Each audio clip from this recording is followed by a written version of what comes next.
isang minuto na po makalipas ang alas 12 ng tanghaling tapat. Tapat daw ha. Uy, ang ganda ng araw, ng ano, kahanong isang araw, no? Ang ganda ng araw. Yeah. Okay, nakita mo? Na ganun yung eclipse. Buwan, anong araw? Buwan pala, buwan. Buwan pala yun, Meron buwan. isang Oo nga. eclipse nga. Oo nga. Eclipse nga pala, buwan nga pala yun. Buwan, oo, buwan. Oo, kabilugan ng buwan. Ayan. Marami bang nabaliw? Ay, Senyor, mamaya eh. Okay, isang minuto na po makalipas ang alas 12 ng tanghali. Samahan po ninyo kami hanggang alauna kami ng hapon sa paghatid namin sa inyo ng mga pangunahing mga balita ngayong araw na ito ng Friday! Huwebes. Huwebes pa lang Oo, pala. Akala ko. mabuti na naman ito. Mabilis talaga ito sa Biyernes. Dahil bukas, Biyernes na eh. Gusto ko na sumahod. At Marso, 5 po ngayon, 2026. Samahan pa rin ninyo kami sa paghatid namin sa inyo ng mga detalye ng mga pangunahing mga balita. Report! Wala pa rin sa mga kagapay natin ang bumubuo ng reportorial team ng DWIZ Radio at Aliw 23 TV. At ito na po si Senyor Pacheco sa ating palatuntunang Senyor Balita! At narito po ang ating mga headlines. Pagbibigay ng oil subsidies sa mga magsasaka at PUV driver ay naku, ikinakasa na rin po ng pamahalaan. Senyor Balita! Dagdag kapangyarihan po sa Pangulo para bawasan ang excise tax sa langis. Isinusulong po sa Senado pero isang senador lamig eh. Malamig daw. Oh, malamig sa naturang panukala. Ba't kaya siya malamig? Hindi natin alam. Pero buhay naman siya, di ba? Okay. Mamaya po malalaman natin. Senyor Balita! At sa gitna ng nakaumang na oil crisis dahil po sa sagalot dyan po sa Middle East, panibagong dagdag singil ng Meralco namumuro sa mga susunod na buwan. Kaya pala mayroon na tayong interview mabukas sa Meralco. Alamin natin kung paano mangyayari, no? Senyor Balita! Pag-convict kay BP Sara sa impeachment, malabo? Malabo mangyari ayon po sa isang political strategist. Senyor Balita! Dalawa patay, 4 sugatan sa pamamaril po sa isang condominium dyan po naman sa Paranaque. Senyor Balita! At siyempre bago namin ihatid sa inyo ang mga detalye ng ating mga pangunahing mga balita ngayong araw na ito ng Huwebes. Sabi mo na sa hindi na Friday, Huwebes. Oh, kasi baka matuloy ako sa iyo na Huwebes po. At ikalima po ng buwan ng Marso, ihatid muna namin sa inyo ang weather. You like it or not, wala ko tayong magagawa. Nakatutok ko eh. Andito pa. Pero hindi naman ako kagalang-galang ngayon. Medyo normal galang lang. May galang. Galang lang. Yung medyo pwedeng nyo kausapin. Hindi kayo mangingiming kausapin.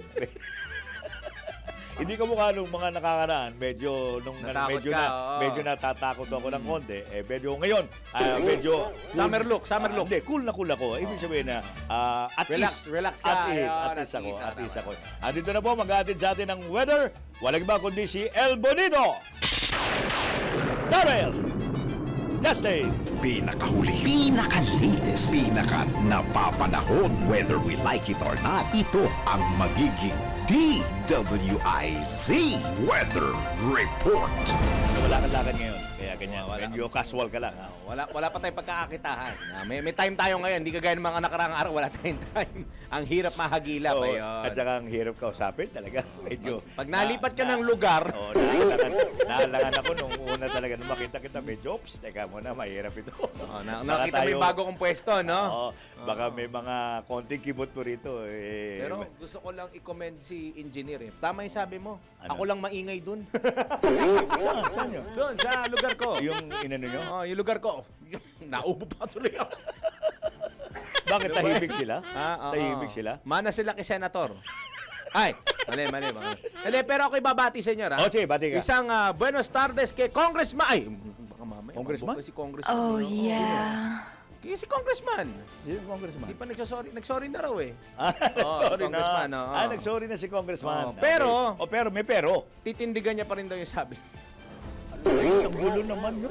Magulo. Kaya sorry pa, tapos titindigan niya. Oo. Paano? Ang hirap nyo na. Sorry lang daw Ano, sa mga... labo? Sorry sa mga... Labo-labo, magulo. Oo. Hindi ko maintindihan yun. MU yun, MU. Oo. Di ba, MU? Yung Oo. pagkakala mo, nagkakamabutihan na, hindi pala. Malabong usapan. Ayun, kaya hindi mo maintindihan yun.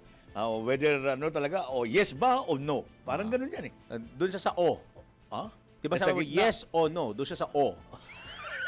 Linaw, di ba? So, dali, senyor, so lagay muna tayo ng panahon bago kay Congressman. Okay. Baka mamaya si Okay. Congressman nasasamid dahil nanananghalian. Okay, Oo, nananangalian tayo. nasasamid Baka na. masira pa panangalian natin pero- masarap pa naman ang ulam natin. Hindi, pero bibigyan kita ng magandang balita sa pananghalian. Ay, sige nga. Wala pa ring bagyo Okay, at may ayan. amihan pa rin. Ay, ayun, salamat naman. yeah. May lamig pa ng konti, ha? May lamig sa Batanes, Ayan. Cagayan at Apayao. Ayan. At Ambon lang ang mararanasan nila, senyor. Maging sa Ilocos Norte, may amihan pa rin umiiral. Pero sa Surigao del Norte, Davao de Oro at Davao Oriental, may kasungitan ng panahon na may halong mahihinang ulan at mahihinang mga pagkulog at pagkidlat. Dulot yan ng easterlies. Yan ang nagpapaulan ngayon sa bahagi ng southern portion ng Mindanao. Sa Metro So, Manila, may ulan, ha? May ulan. Okay lang yun. At importante hindi bagyo. Gusto natin yun. Pero sa Metro Manila, maaliwalas at Ayan. maganda ang panahon. Maganda ang panahon sa Fairway.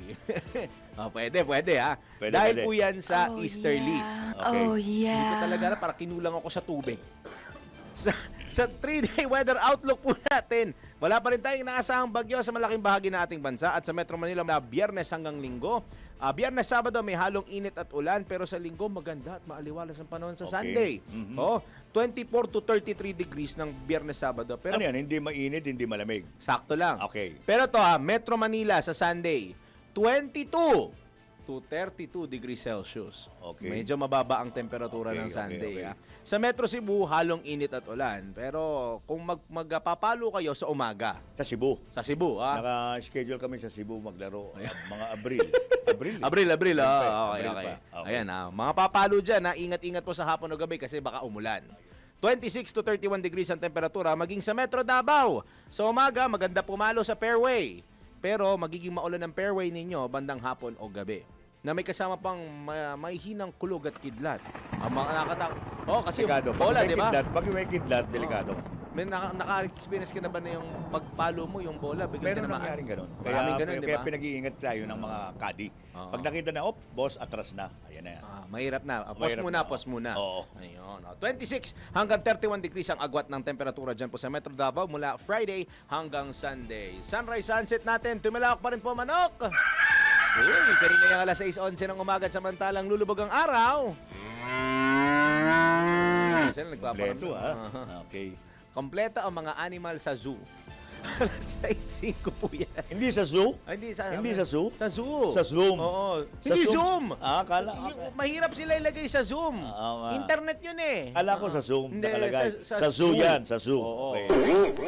They belong to the zoo. Okay. Ayun. Pero sila nasa Zoom ngayon. Hindi, zoo lang sila. Wag sa Zoom. Mahirap sa Zoom. Oo, Okay. ha? 6:05 po yan. Mamayang gabi ang ating sunset. Sa ngayon, yan na po muna ang aking latest weather report. Whether you like it or not, enjoy po sa katanghalian at magbaon ng inyong pananggasolak. Ay, mabilis na sorry sa inyo. Nakalimutan sige, ko. sige. Yung ano natin, may heat index na. Naku, may heat index na tayo. Saan lugar? 44 degrees, Saan yan? Coron, Palawan. Naku, mainit na sa Palawan. Naglalagablab na sa Mabuti may Palawan. mga dagat dyan. Exactly. Kung walang dagat dyan, ako, tsaka mapuno dyan, okay lang. 42 pala ha, 42. Okay. Inaasahan natin magpapatuloy yung 42 degrees sa Puerto Princesa, ha? Coron. Coron. Coron, Okay. Coron, Maganda Palawan. Dyan. Maganda dyan. Maganda dyan. Sana ilibre ako ni Senyor pagpunta dyan. 5 at 6, ganun din po inaasahan natin heat index sa may Coron, Sa Palawan. hotel, pwede kita ron. Sa hotel. Yung hotel dyan. City State, Asturias, Palawan. Hindi, sa Coron. Coron. Coron. Ang oo. Coron. Wala doon. Nasa Puerto Princesa yung Pero atin. okay na rin yun para sa atin. Okay, Diba? okay. Maganda rin yung hotel doon. Yan naman aking latest weather report. Whether you like it or not. Ako po si El Bonito Dari. Justin, nagbabalita ng tama, naglilingkod ng tama. Pinakahuli, pinaka-latest, pinaka-napapanahon, whether we like it or not, DWIZ Weather Report. Senyor Balita!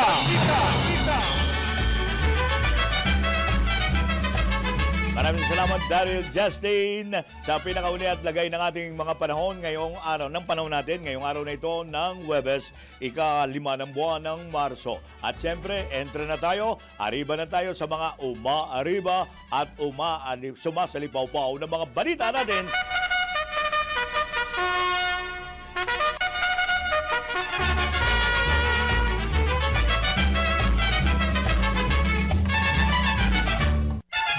Sa ilang mga detalye ng mga balita natin, nakandang magpamigay ang Department of Agriculture ng one-time fuel subsidy na aabot po sa 150 million pesos sa mga eligible na magsasaka at mangingisda sa buong Islas de Pilipinas. At ayon po kay Agriculture Assistant Secretary Arnel de Mesa, nasa 25,000 magsasaka at mangingisda ang tinataya ng kagawaran na mapagbibigyan ng naturang ayuda. Tiniyak din ng DA na babantayan nitong maigi ang supply ng bigas at presyo ng pagkain sa pagpapatuloy ng sigalot sa gitnang silangan. At dagdag pa ni De Mesa, 3,000 piso po ang makukuhang ayuda ng mga mangingisda, habang 5,000 piso naman para po sa mga magsasaka. Samantala, magtatabi po ang Land Transportation Franchising and Regulatory Board ng 2.5 billion pesos. Panay bilyon ang pinag-uusapan natin dito, pero hindi ito tungkol sa hindi ito tungkol sa flood control, billion pesos para po sa mga tsuper ng public utility vehicle bilang bahagi ng fuel subsidy program nito. Ayon kay LTFRB Chairman Vigor Mendoza II, sasapat ang naturang halaga ng ayuda ng hanggang mahigit 1 buwan lang. Nako, ngunit wala pang tukoy, hindi pa matukoy kung na halagang ibibigay sa bawat tsuper. Hindi pa tiyak kung magkano, Okay, yan ang alamin natin. 12 minutos na, makalipas ang alas 12 ng tanghali. Senyor Balita! Samantala, magpapatupad na ang Department of Agriculture ng mga hakbang para makatipid sa konsumo ng kuryente at krudo sa gitna po ng posibleng pagtaas ng presyo ng langis sa pandaigdigang merkado dulot po ng tensyon sa Middle East. Ayon po kay DA Assistant Secretary at Spokesman Arnel de Mesa, ipatutupad ang energy conservation measures hanggang sa mga regional field office. Ikinokonsidera rin ng ahensya ang posibleng work from home arrangement sakaling tumagal ang problema sa presyo ng langis. Una nang sinabi ni Pangulong Ferdinand Marcos Jr. na bukas ang administrasyon sa posibleng 4-day work week sa mga tanggapan ng pamahalaan bilang bahagi ng mga hakbang sa pagtitipid ng enerhiya. Senyor Balita! Samantala, naniniwala naman si Senator Francis Chase Escudero na mas epektibo kung bibigyan ng permanenteng kapangyarihan ang Pangulo para suspendihin ang excise tax sa produktong petrolyo. Ayon kay Senador Escudero, hindi na kailangang hintayin na tuwing magkakaroon pa ng krisis sa langis ay dudulog pa ang Pangulo sa Kongreso para mabigyan ng poder na matugunan ang epekto ng mataas na presyo ng langis. Anya, dapat merong batas na otomatikong magkakalob na ng naturang kapangyarihan sa Pangulo. Dahil dito, isinusulong ni Senador Escudero ang pag-amyenda sa Tax Reform for Acceleration and Inclusion o TRAIN Law para po mabigyan ng kapangyarihan ng Pangulo na suspindihin o ibaba ang excise at value-added tax sa langis kapag lumampas ang global oil prices sa benchmark assumption para po sa Dubai crude na itinakda ng Budget of Expenditures and Sources of Financing. Binigyan din pa ni Senador Escudero na kailangan ng malawak na amendment sa train law para po matiyak ang mabilis na aksyon ng gobyerno para po matulungan ang mga consumer sa panahon na may kasalatan sa supply ng langis dahil po sa mga giyera. Senyor Balita!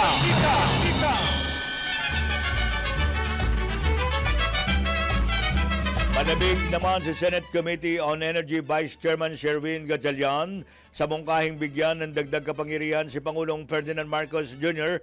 para bawasan ang excise tax sa petroleum at sa petrolyo sa gitna ng nagpapatuloy na tensyon sa Middle East.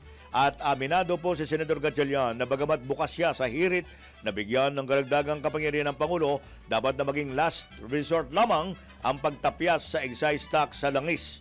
Ipiniliwanag ng mambabatas na magkakaroon ng negatibong epekto lalo na po sa ekonomiya kung babawasan ang buwis sa langis at malaki ang mawawala sa kaban ng bayan. Bukas ako, pero ang aking magiging pananaw dyan ay last resort na yan. Hindi pwedeng gamitin basta-basta dahil malaki ang mawawala sa kaban ng bayan. 150 billion a year ang mawawala. Kahit na isang buwan yan, kahit na sabihin na natin isang buwan is 15 billion pa rin. No? Malaki pa rin ang mawawala. Hindi barya yung mawawala.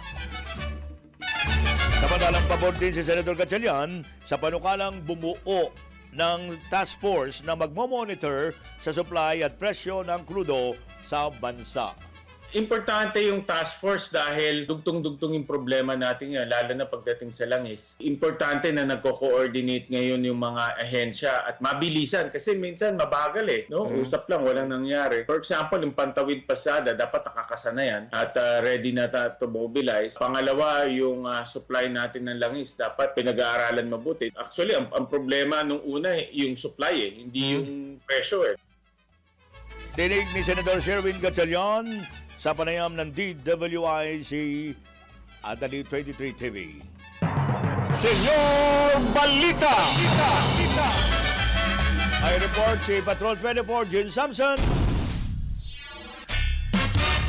Attorney Barigod, Broadcaster Jay Sonsa at maraming iba pa.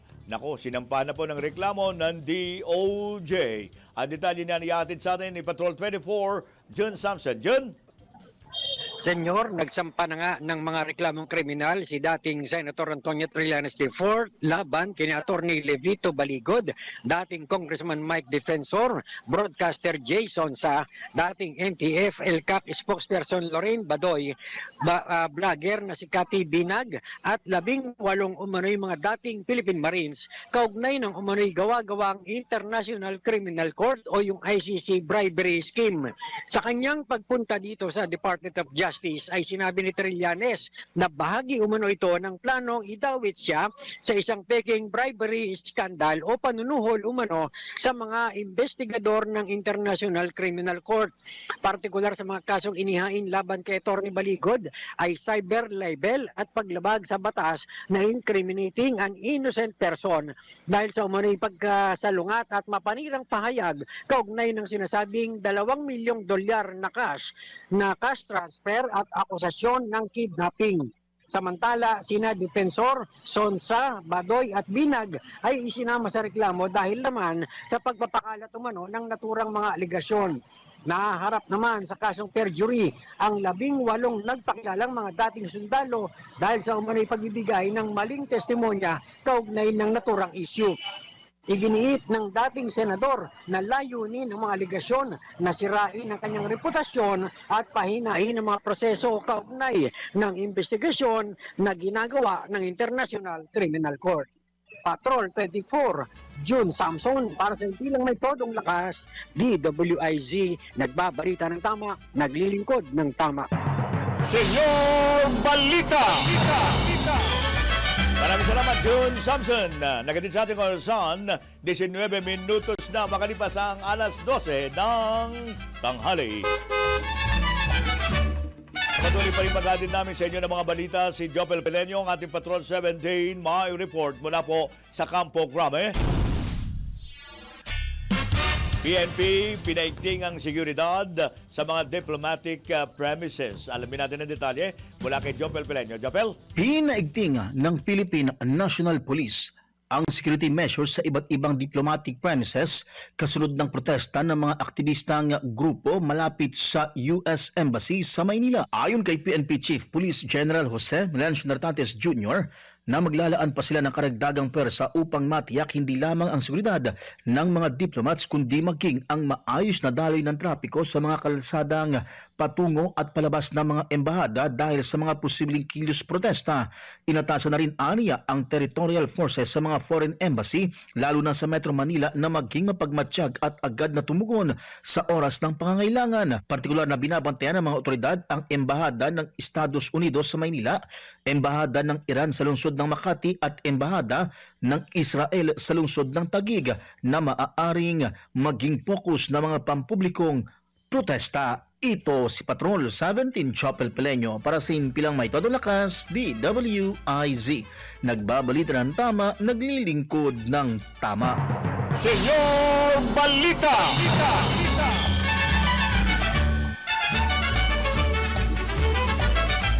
Maraming salamat, Jobel. Nagatid sa ating orasan, 21 minutos na makalipas ang alas 12 ng tanghali.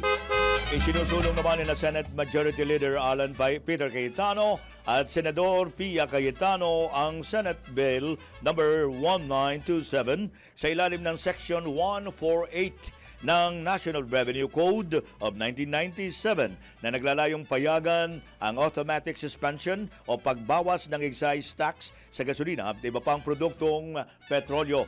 Bunsod ito ng nakambang pagtaas ng presyo ng langis sa pandaigdigang merkado dulot ng lumalalang tensyon sa Middle East. Sa ilalim ng panukala, maaaring maglabas ng executive order si Pangulong Ferdinand Marcos Jr. sa Rekomendasyon ng Development Budget o Coordination Committee upang suspindihin o bawasan ang excise tax at langis kung average price ng Dubai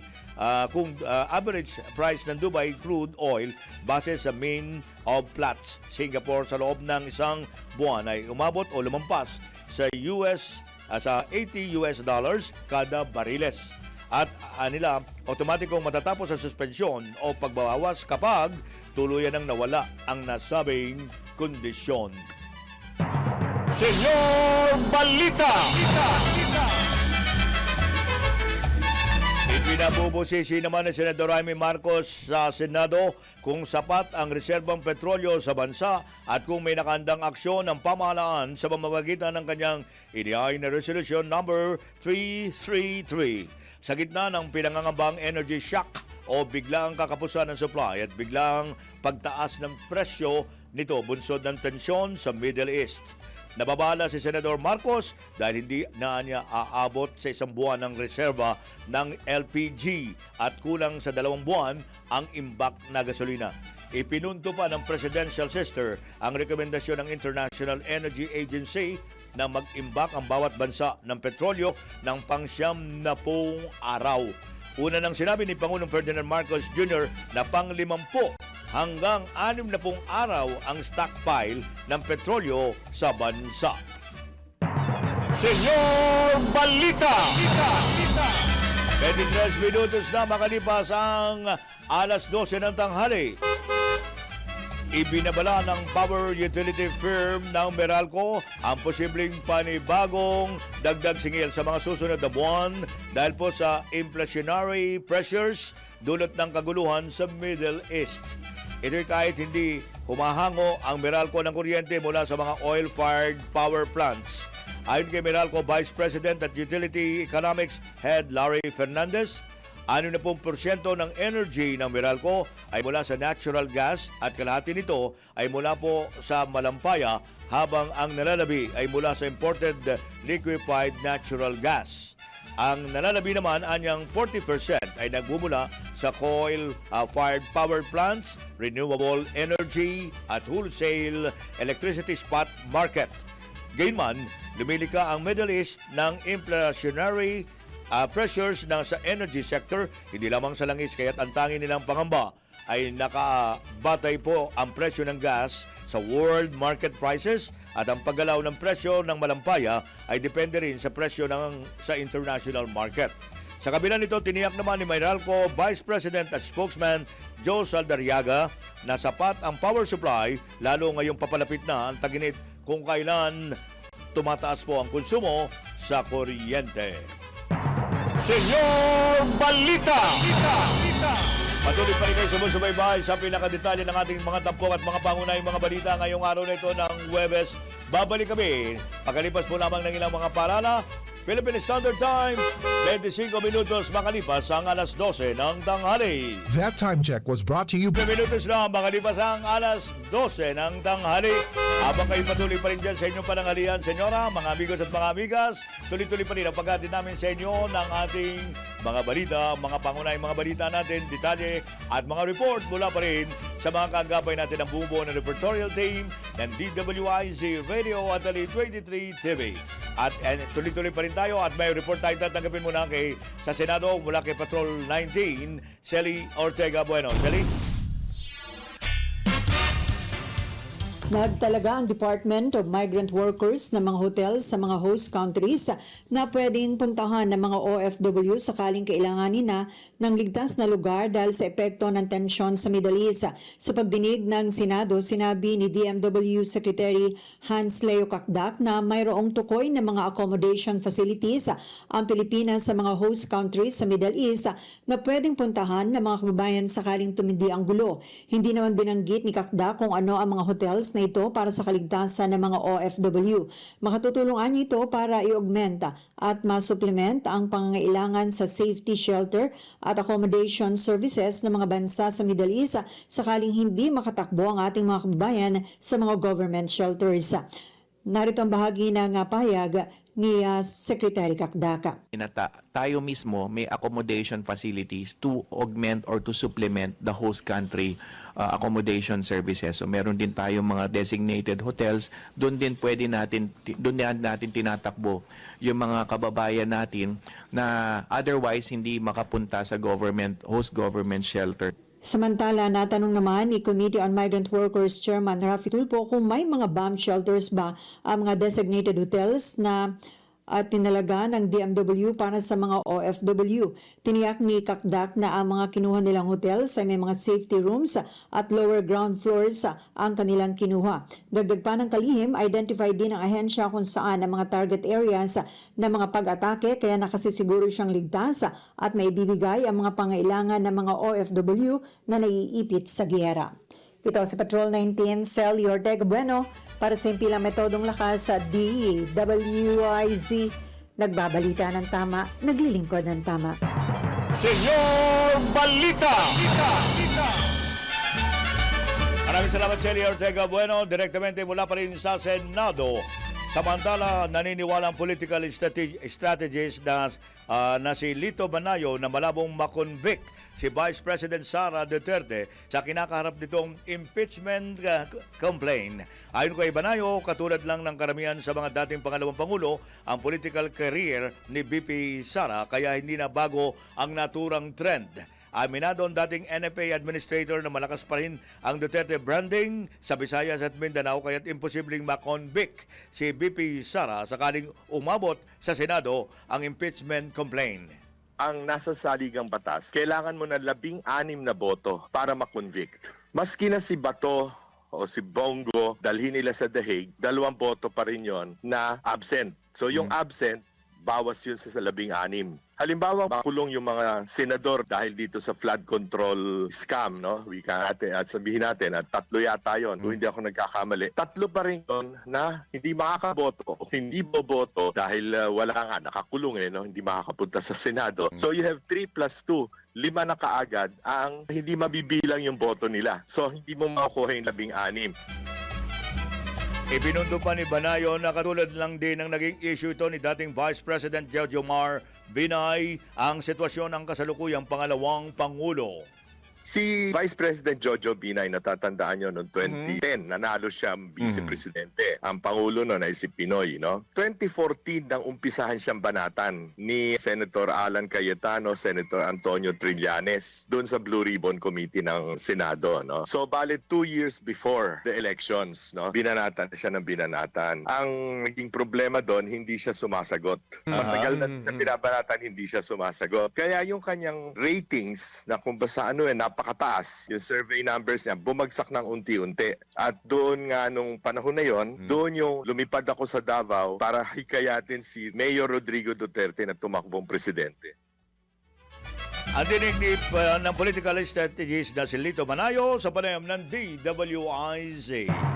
Senyor Balita! Samantalang maraming maaaring mangyari pa sa susunod na 60 araw, ito ang binigyan din pa rin ang political strategist na si Lito Banayo bilang tugon sa impeachment complaint laban kay Vice President Sara Duterte na idineklara bilang sufficient in form and substance. Ayon kay Banayo, posibleng magdalawang isip ang ilang mambabatas kung itutuloy ang pagsuporta sa impeachment lalo't nagdeklara na si VP Sara ng kandidatura sa 2028 presidential election. Malapit na kasi yung 2028. 2 taon na lang, 2028 na. In fact, kung ang titingnan natin yung pag-file ng kandidatura para sa presidente, October of 2027 yan. So that's about a year and 5 months from now. So maiksi na yung panahon na yan. Ngayon, unang-unang titingnan ng mga congressmen, kasi aminin na natin, no, lahat naman ng politiko ang unang priority yung sarili nila. Ang isipin niyan, una, papasa ba to sa Senado? Mako-convict ba si Sara sa Senado? Kung mananalo pa rin o hindi mako-convict si Sara, edi para lang tayo nagmukhang tanga. Samantala naniniwala si Banayo na magiging mahirap ang sitwasyon ng mga kongresista at senador mula Visayas at Mindanao dahil posibleng rest vacant sila ng mga botante sa nasabing halalan kung susuporta sa impeachment.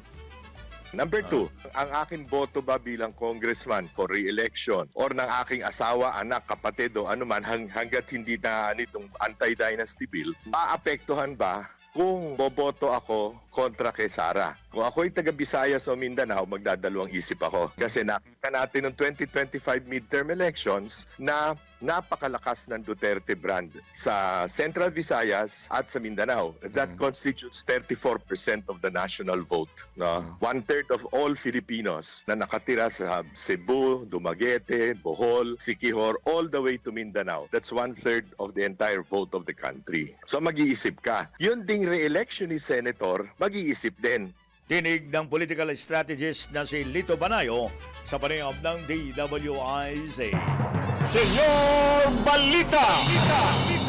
At tingnan natin muna ang kamera. Nandun pa rin si Jelly Mendez. Bastos at inappropriate na pahayag ni Congressman Bong Sunday, kinundinan na po ng grupo ng mga kababaihan. Detalye mula kay Jelly Mendez. Jelly? Senyor Mariing, kinundina ng grupo ng mga kababaihan ang hindi akma at bastos na pahayag ni Quezon City 4th District Representative Jesus Bong Suntay tungkol sa aktres na si Ann Curtis. Ayon kay Fran Reyes, ang national spokesperson ng Gabriela Youth, ang mga pahayag ni Suntay ay hindi magandang ehemplo para sa mga kabataan. Binigyan din ni Reyes na ang public office isa public trust para sa mga ordinaryong Pilipino. Malinaw niya na hindi kinikilala ni Suntay ang dignidad at karapatan ng mga kababaihan. Anya, suportado nila ang mga nakatatanggap ng sexist remarks at misogynistic o ang paglalarawan, karahasan at diskriminasyon sa mga kababaihan, partikular na sa aktres na si Ann Curtis. Nagpaalala si Reyes na ngayong buwan ng kababaihan o National Women's Month, dapat mas kilalanin ang kakayahan at dignidad ng mga kababaihan. Pakinggan natin ang pahayag ni Reyes. The end of young women, we vehemently condemns this sexist and misogynistic remarks of the public official Suntay. Public official Suntay statement is a manifestation po ng lumalala na machismo at misogynistic na kultura sa kasalukuyan bilang isang public official. Yung ganitong attitude ay hindi magandang ehemplo para sa mga kabataan, lalo't na bilang isang public office ay isang public trust para sa ating mga ordinaryong mamayang Pilipino. At ganitong attitude ay hindi pagkilala sa dignidad ng mga kababaihan, merely ay kinikilala yung kababaihan bilang isang object.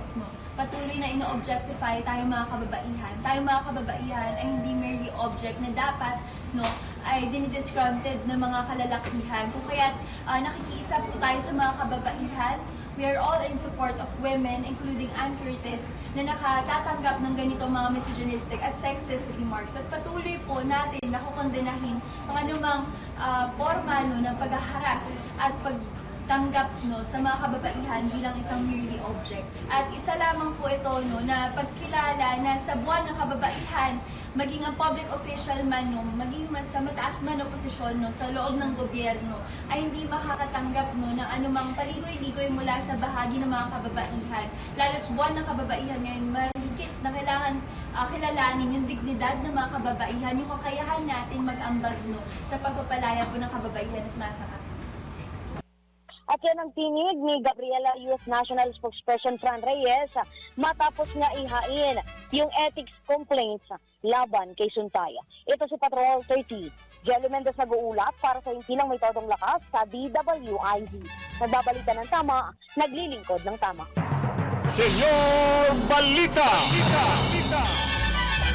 Maraming salamat, Jelly. Mula po sa Kamara, samantala, 2 ang patay at 4 ang sugatan sa naganap na mass shooting sa Assure Urban Resorts Residences dyan po sa Parañaque City, pasado alas 8 kagabi.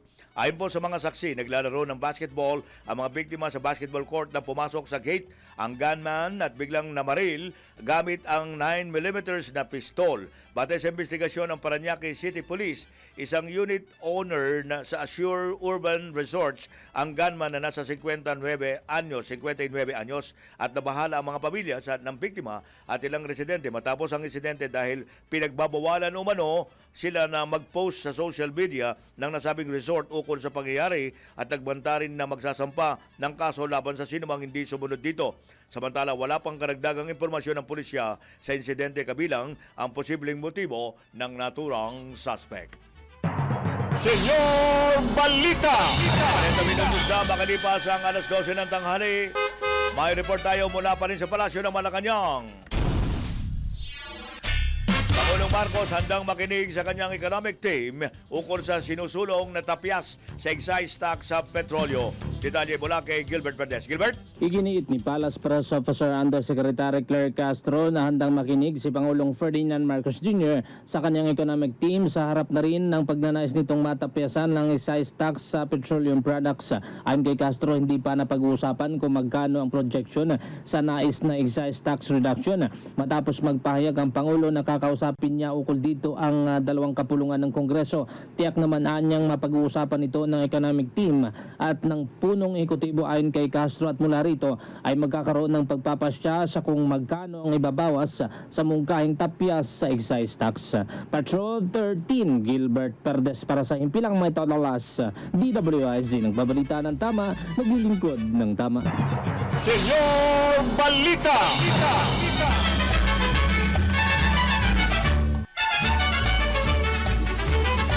42 minutos na makalipas ang alas 12 ng tanghali. Mula po sa Malacanang, tingnan natin ang report ni Jun Samson. Technical divers at crew ng barkong nanguna sa search and rescue operations sa lumubog na barko pinarangalan. Detalye mula kay Jun Samson. Jun? Go ahead, Jun. Senyor, Go ahead. Coast Guard Commandant Admiral Ronnie Hill Gavan ang nanguna sa ng BRP Menchura Aquino at mga PCG Technical Wreck Divers na idinao sa Pier 13 Port Manila. Partikular na iginawad sa PCG Technical Wreck Divers ay Distinguished Coast Guard Cruise Medal and Ribbon, habang ang mga crew naman ng BRP Melchor Aquino ay ginawaran ng Coast Guard Merit Medal and Ribbon dahil sa kanilang natatanging achievement at exemplary performance sa trabaho o sa ginawang search and rescue operations matapos lumubog ang barkong MV Tricia Kerstin 3 sa Balok-Balok Island sa Basilan. Sa kabilaan niyang ng delikadong pagsisid dahil sa sobrang lalim at hamon sa kondisyon ng dagat, ay ipinakita ng mga technical wreck divers ang katapangan, husay at dedikasyon para maging ligtas at epektibo ang pagsisid sa recovery operations. Sinabi ni Admiral Gavan, pinakitang teamwork, pagsisikap at commitment sa duty ng kanilang mga tauhan ay pagpakita ng malaking partisipasyon sa isinusulong humanitarian at maritime safety mission ng PCG na nakapagbigay naman sa kanila ng parangalan sa bawat isa na lalong kapagbigay kulay sa tradisyon ng PCG. Patrol 24, June Samson para sa Himpilang May Todong Lakas, DWIZ. Balita ng Tama, naglilingkod ng tama. Senyor Balita! Samantala, balik Pilipinas na ngayong araw ang halos 300 Pilipinong apektado ng tensyon sa Middle East. Dumating sa bansa ang unang batch ng repatriated OFWs sa NAIA Terminal 3 sa Pasay City mula Dubai. Ayon sa Department of Migrant Workers, ilan sa mga umuwi ay pinayuhan ng kanilang mga employer na bumalik muna dito sa bansa para sa kanilang kaligtasan. Habang ang iba naman ay natapos na ang kontrata at ang iba naman ay umuwi para sa personal na dahilan o tuluyan ng manatili sa Pilipinas. Makakatanggap naman ang mga umuwing OFW ng financial na tulong mula sa pamahalaan at ilang assistance mula po sa national government agencies. Senyor Balita! Ang naman si Vice President Sara Duterte sa tapang ng mga dati umanong security personnel ni dating Congressman Saldico na nagsabing nagatid ng mga maletang puno ng bilyong-bilyong pisong pondo ng pamahalaan. Kasabay nito sa pahayag ininabas ni VP Sara, tila pinunan niya ang nakabibinging katahimikan ng civil society groups na dati anya'y mabilis maglabas ng pahayag, mga religious leader na handang manindigan sa usapin ng moralidad at ng mga mambabatas na nagsasabing sila ay para sa transparency at accountability. Dagdag pa ng Vice Presidente, tila walang interes o agarang hakbang mula sa administrasyon na imbestigahan ang katotohanan hinggil sa mga bilyon-bilyong sinasabing suhol kaugnay ng flood control ng ICC at ng impeachment efforts laban sa kanya. Magbabalik tayo. Senyor Balita! Magbabalik po tayo sa mga detalye pa rin ng ating mga pangunahing mga balita. Mga amigos at mga amigas, babalik po kami pagkalipas po lamang ng ilang mahalagang paalala. Philippine Standard Time, 45 minutos na makalipas ang alas 12 ng tanghali. That time check. 31 minutos na po makalipas ang alas 12 ng tanghali. May flash report tayo mula po sa kamera. DWIZ Flash Report. Kopya ng impeachment complaint na ipadala na po ng House Committee on Justice sa tanggapan ni VP Sara. Detalye mula kay Jelly Mendez. Jelly! Yes, senyor, formal nang naipadala ng House Committee on Justice ang dalawang verified impeachment complaint na inihain laban kay Vice President Sara Duterte sa kanyang opisina sa Mandaluyong City. Ang notice to respondent na may petsang March 4, 2026 ay natanggap ng Office of the Vice President kaninang alas 10:44 ng umaga. Sa ilalim ng impeachment procedures, atasan ang Vice Presidente na sagutin o magsumite ng kanyang verified answer sa loob ng 10 araw mula nang matanggap ngayong araw yung abiso ng komite. Batay sa abiso ay natukoy ng Justice Committee sa kanilang pagdinig na sufficient in form and substance ang dalawang reklamo laban kay VP Sara. Matatandaang ang ikatlong impeachment complaint na idineklarang sufficient in form and substance ay inihain ng religious groups kasama ang mga lawyers groups. Habang ang ikaapat naman ay inihain ni Atty. Nathaniel Cabrera. Ayon sa Justice Panel, kung hindi makakapagsumite ng sagot si VP Sara sa loob ng itinakdang panahon, ituturing itong pagwawaksi ng kanyang karapatang magsumite ng depensa at pagtanggi na tugunan at makapagpaliwanag sa mga paratang na nakapaloob sa impeachment complaints. Ito si Patrol 30. Jelly Mendez nag-uulat para sa impilang may todong lakas sa DWIZ. Nagbabalita ng tama, naglilingkod ng tama. Senyor Balita! Maraming salamat, Jelly. Direktamente sa Kamara. Samantala, meron pong paalala sa atin ng PAGCOR upang sugpuin na dumala lang kaso ng illegal na online gaming sa bansa at protektahan ang mga manlalaro laban dito. Inilunsad po ng Philippine Amusement and Gaming Corporation o PAGCOR ang PAGCOR Guarantee website. Maaari pong i-check ng publiko na sabing website kung lisensyado at lehitimo po ang isang online gaming site bago sila maglaro o magbayad. Regular na in-update ang website at may direktang link ito sa mga lisensyadong gaming platforms. Ayon kay PAGCOR Chairman and CEO Alejandro Tenco, matutulungan ito ang publiko na makaiwas sa panininlang habang pinoprotektahan ang kanilang karapatan bilang manlalaro. Paalala po ni Chairman Tenco na maging mapanuri sa bawat online gaming activity na sasalihan sapagkat dumarami po yung mga reklamo hinggil sa illegal na gaming sites na hindi po nagbabayad ng panalo.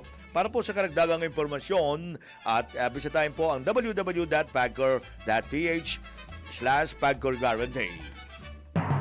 Senyor Balita!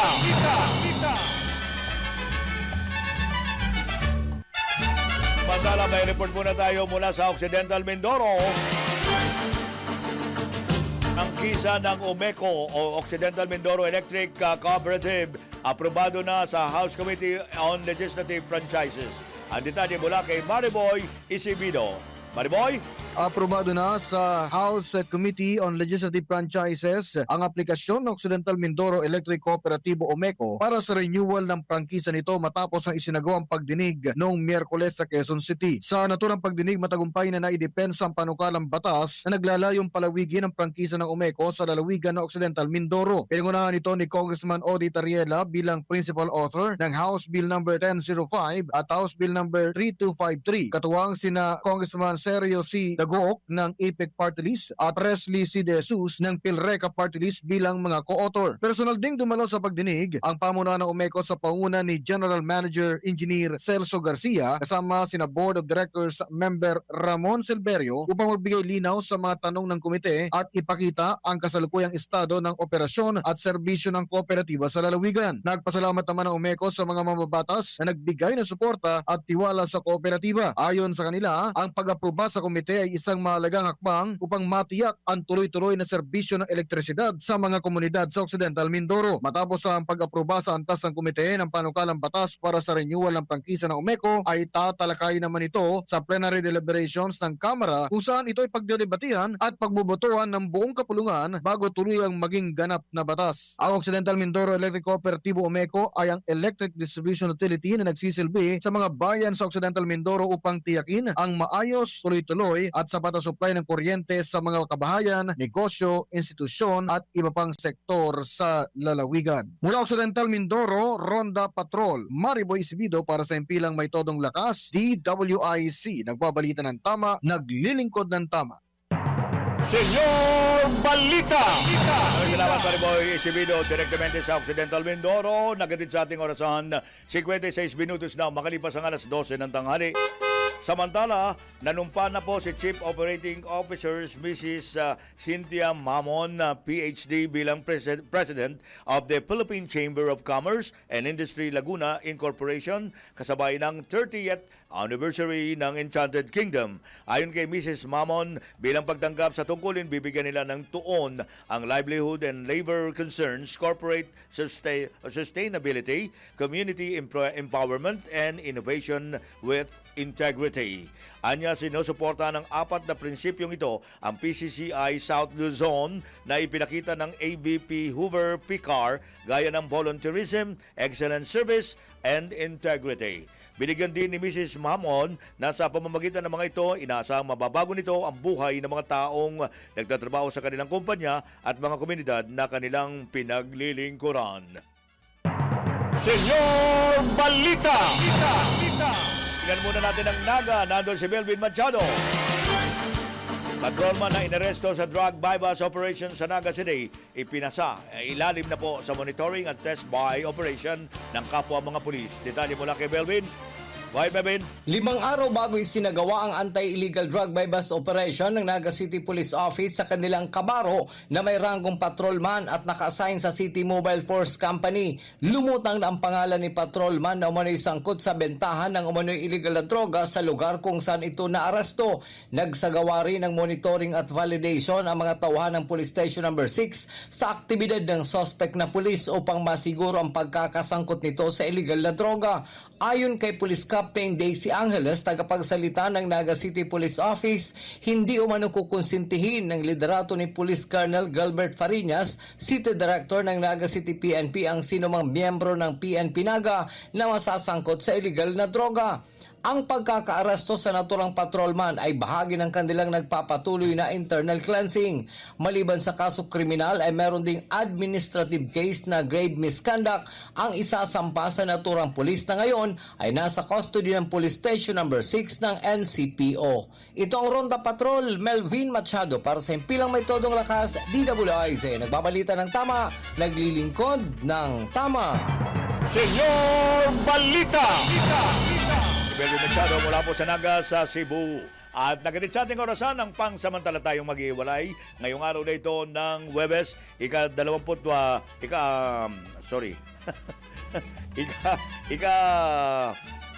ng buwan ng Marso. At ngayon po ay siyempre meron tayo munang patabakot, mga tao talaga na magaling mangalkal ng baho ng iba. Pero yung baho nila, kahit lantad na, i-deny pa. Totoo ba yon? Okay. Susunod na po is the showbiz ni Anton sa loob po lamang ng ilang sandali. At si Senyor Pacheco may isang pang nagsasabi, kami po ay nagbabalita ng tama, naglilingkod ng tama. Adios! Hasta mañana!